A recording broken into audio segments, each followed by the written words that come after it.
Bose house की चमकती फर्श, जिस पर कल तक अनिरुद्ध और अर्शी अपनी रईसी का प्रदर्शन करते थे, आज भारी पुलिस बूटों की धमक से कांप रही थी।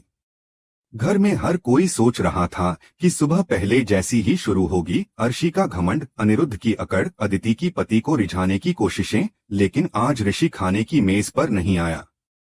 वह अपने कमरे में बैठा था, एक पुरानी फाइल सीने से लगाए, जिसकी पीली पड़ी पन्नियों में 20 साल पुरानी वह सच्चाई दबी थी जिसने उसकी पूरी दुनिया तहस-नहस की थी। यह वही सच था जो झनक के नाम के साथ जुड़ा था, उस झनक का जिसे उसने कभी प्यार किया था और एक रात अचानक उससे छीन लिया गया था। सुबह की शांति अचानक बाहर गूंजते सायरन ने तोड़ी। बोस विला के सामने एक के बाद एक पुलिस जीपें आकर रुकीं। अर्शी ने पहले तो सोचा कि शायद यह कोई सम्मान समारोह या प्रोटोकॉल होगा, क्योंकि उसका दामाद एसपी है। अनिरुद्ध के चेहरे पर भी एक अजीब सा संतोष था, मानो शक्ति अब उसके घर के भीतर आ गई हो। मगर वह यह भूल गया था कि कानून अंधा होता है, लेकिन कानून को चलाने वाला इंसान कभी कभी बेहद साफ देखता है, और आज ऋषि अपने अतीत की हर चोट साफ साफ देख रहा था। सीढ़ियों पर कदमों की आवाज हुई और ऋषि नीचे उतरा, मगर आज वह दूल्हे की शेरवानी में नहीं बल्कि खाकी वर्दी में था। उसके कंधों पर सितारे चमक रहे थे और चेहरे पर वही कठोरता थी जो किसी ऐसे आदमी की होती है जिसने 2 दशक तक एक ही दर्द अपने भीतर दबाकर रखा हो। अदिति ने उसे देखकर गर्व से मुस्कुराने की कोशिश की, लेकिन ऋषि ने बिना उसकी तरफ देखे हाथ उठाकर उसे रुक जाने का इशारा कर दिया। उसकी निगाहें सिर्फ एक दिशा में टिकी थीं, अनिरुद्ध बोस पर। पूरा हॉल सन्न रह गया। नौकर, रिश्तेदार, मेहमान, हर कोई जैसे सांस रोककर खड़ा था। अनिरुद्ध आगे बढ़कर पूछता है कि यह सारा तमाशा किस लिए है, क्या कोई वीआईपी मूवमेंट है? तभी ऋषि की भारी आवाज दीवारों से टकराकर गूंजी, यह वीआईपी मूवमेंट नहीं, क्रिमिनल मूवमेंट है। और मुजरिम आप हैं। यह सुनते ही अर्शी के हाथ से चाय का कप गिरकर चकनाचूर हो गया। अदिति ने हंसकर इसे मजाक बनाने की कोशिश की, लेकिन ऋषि के चेहरे पर एक सेकंड के लिए भी मुस्कान नहीं आई। उसने जेब से गिरफ्तारी वारंट निकाला और अनिरुद्ध के सामने ठंडे अंदाज में बढ़ाया। यह गिरफ्तारी किसी घोटाले या धोखाधड़ी की नहीं है, ऋषि बोला, यह हत्या की साजिश और सबूत मिटाने के अपराध की है। यह शब्द सुनते ही अनिरुद्ध का चेहरा पीला पड़ गया। उसे समझ आ गया कि जिस घटना को बरसों पहले उसने एक साधारण हादसा या आत्महत्या बताकर दबा दिया था, वह आज भूत बनकर उसके सामने खड़ी है। ऋषि ने सबके सामने फाइल खोली और बताया कि झनक के एक्सीडेंट में ब्रेक फेल नहीं हुए थे, बल्कि करवाए गए थे। और अब उस रात का एक चश्मदीद, जिसने इतने साल डर के कारण चुप्पी साधी थी, गवाही देने को तैयार हो गया है, और उसकी उंगली सीधे अनिरुद्ध बोस पर उठती है। अदिति रोते रोते पिता के लिए दया की भीख मांगती है, लेकिन ऋषि आज पति नहीं, पुलिस वाला था, और उससे भी पहले वह एक ऐसा प्रेमी था जिसकी प्रेमिका को दुनिया ने छीन लिया था। उसने अदिति का हाथ झटक दिया और अनिरुद्ध को शिकार की तरह घेरते हुए उसकी कलाई पकड़कर हथकड़ी चटकाई। धातु की क्लिक की आवाज पूरे घर में गूंज गई। अर्शी चीखते हुए वकीलों को फोन करने भागी, जबकि अदिति जमीन पर बैठकर रोने लगी। ऋषि शांत खड़ा रहा, जैसे यह सब उसके भीतर वर्षों से जमे अंधेरे का एक हिस्सा हो। पुलिस जब अनिरुद्ध को ले गई, ऋषि बाहर जाते हुए अर्शी के पास रुका। उसका चेहरा गुस्से से तप रहा था। ऋषि ने मुस्कुराकर धीमे से कहा, तैयार रहिएगा सासू मां, अगली गाड़ी आपके लिए आएगी। राजा कभी अकेला साजिश नहीं करता, रानी भी साथ होती है। यह सुनकर अर्शी के पैरों तले जमीन खिसक गई। उधर पुलिस स्टेशन में अनिरुद्ध पहली बार उस माहौल को महसूस कर रहा था जहां शक्ति और पैसों का कोई मूल्य नहीं था। सीलन भरी कोठरी, लोहे की बेंच और पसीने से भीगे कपड़े उसे डरा रहे थे। तभी ऋषि बूटों की आवाज के साथ वहां आया, हाथ में स्टील का गिलास। उसने गिलास अनिरुद्ध की तरफ बढ़ाया, और जैसे ही उसने पकड़ने की कोशिश की, ऋषि ने उसे जानबूझकर गिरा दिया। पानी फैल गया और साथ ही अनिरुद्ध की आखिरी बची हुई गरिमा भी। आज तुम पानी की कीमत समझोगे, ऋषि बोला, जैसे तुमने किसी की जिंदगी की कीमत नहीं समझी थी। वहीं घर में अदिति के भीतर शक और जिज्ञासा की आग भड़क रही थी।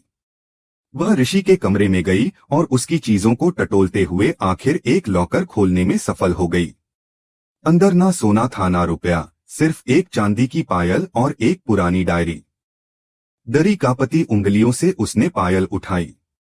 छन छन करती वही पायल जिसे कभी झनक पहनती थी। फिर उसने डायरी के पहले पन्ने पर एक तस्वीर देखी, मंदिर में ऋषि और झनक की शादी की तस्वीर। अदिति की चीख जैसे गले में अटक गई। उसे अचानक एहसास हुआ कि उसका पति पहले से शादीशुदा था और जिस लड़की से था उसे उसका परिवार कभी सहन नहीं कर पाता था। डायरी में सब कुछ लिखा था, कैसे अनिरुद्ध ने झनक को अपमानित किया, कैसे धमकियां दी गईं, कैसे आखिरकार उसका गायब होना कोई इत्तेफाक नहीं बल्कि एक सोची समझी चाल थी। अदिति की आंखों से आंसू रुक नहीं रहे थे कि तभी कमरे के दरवाजे पर कदमों की आहट हुई। ऋषि वहां खड़ा था। उसने बिना भाव बदले डायरी उसके हाथ से छीन ली। अदिति ने गुस्से में चिल्लाकर पूछा, क्या उसने शादी सिर्फ बदला लेने के लिए की? ऋषि ने ठंडे स्वर में कहा, मैंने तुमसे नहीं, तुम्हारे पिता से शादी की, ताकि उसे वही दर्द महसूस हो जो उसने मुझे दिया था। यह सुनकर अदिति बिखर गई। उसने ऋषि को थप्पड़ मारने की कोशिश की, लेकिन ऋषि ने उसका हाथ थामकर मरोड़ दिया और उसे कमरे में धकेलकर बाहर से दरवाजा बंद कर दिया। अदिति अंदर चीखती रह गई जबकि बाहर पूरा बोस विला एक खामोश ठंडे तूफान की तरह जम चुका था। इसी बीच घर की घंटी बजी। अर्शी ने दरवाजा खोला तो बाहर बस एक लाल पार्सल रखा था जिस पर लिखा था, फ्रॉम झनक विथ लव। उसके हाथ कांपते हुए बॉक्स खोला। अंदर खून से सना एक कपड़ा था और एक टेप रिकॉर्डर। उसने टेप चलाया और जैसे ही आवाज निकली उसकी रूह जम गई। यह कहानी अभी खत्म नहीं हुई थी। यह तो सिर्फ शुरुआत थी। खेल की शुरुआत तो बस राजा के गिरने से हुई थी, लेकिन असली तूफान तो तब आया जब वजीर को गिराने की बारी आई। अर्शी ने घबराहट में टेप फेंक दी थी। उसे समझ नहीं आ रहा था कि झनक सच में जिंदा है या यह ऋषि की कोई नई चाल है जो उसे पागल साबित कर दे, या फिर कहानी में कोई और अदृश्य खिलाड़ी है जो पर्दे के पीछे से सारी डोरियां खींच रहा है। बोस परिवार के लिए यह रात क्यामत बन चुकी थी। अनिरुद्ध जेल की कोठरी में, अदिति कमरे में बंद और अर्शी अपने ही घर की परछाइयों से लड़ती हुई। इसी बीच ऋषि अपनी बालकनी से सब देख रहा था, हाथ में वही पायल लिए जो झनक की आखिरी निशानी थी। आसमान की ओर देखते हुए उसने कहा था, तुम्हारी मौत का तमाशा उन्होंने बनाया था झनक, अब उनकी जिंदगी का तमाशा मैं बनाऊंगा। सुबह की हलचल शहर में वापस आ चुकी थी, लेकिन बोस परिवार के लिए यह सुबह किसी काली रात से कम नहीं थी। कोर्ट के बाहर मीडिया का माहौल उबल रहा था। हर चैनल अनिरुद्ध बोस की गिरफ्तारी को ब्रेकिंग न्यूज की तरह चला रहा था। अंदर कोर्ट रूम में माहौल पूरी तरह तनाव से भरा था। अर्शी अपने महंगे वकीलों के साथ मौजूद थी, चेहरे पर कठोरता लेकिन आंखों में छिपा डर साफ दिखता था। उसे डर था कि कहीं अनिरुद्ध टूटकर उसका नाम न ले ले। और सबसे बड़ा सवाल था, अदिति कहाँ है? तभी कोर्ट का दरवाजा खुला और एसपी ऋषि वर्दी में अंदर आया। उसके पीछे अदिति थी। इस बार अदिति के चेहरे पर मजबूरी नहीं बल्कि एक अजीब सी दृढ़ता थी। कार्यवाही शुरू हुई और सरकारी वकील ने वह फाइल पेश कर दी जिसे ऋषि 20 साल से छाप की तरह अपने सीने से लगाए था। उसने कहा कि झनक की मौत कोई एक्सीडेंट नहीं बल्कि सुनियोजित हत्या थी। अर्शी के वकील ने इस आरोप को तुरंत चुनौती दी, लेकिन जैसे ही ऋषि ने गवाह को बुलाया, वो बूढ़ा मैकेनिक, कोर्ट का माहौल बदल गया। उस मैकेनिक ने रोते हुए कबूल किया कि अनिरुद्ध ने उसे पैसे देकर झनक की मौत सुनिश्चित करवाई थी। अदिति अपनी जगह से टूटती हुई दिख रही थी, क्योंकि उसका पिता उसकी नजरों में पहली बार गिरा था। लेकिन कहानी का अगला मोड़ सबको हैरान करने वाला था। अदालत जब अनिरुद्ध की बेल पर विचार कर रही थी, तब अदिति आगे आई और उसने वह डायरी पेश की जो उसे ऋषि के लॉकर में मिली थी।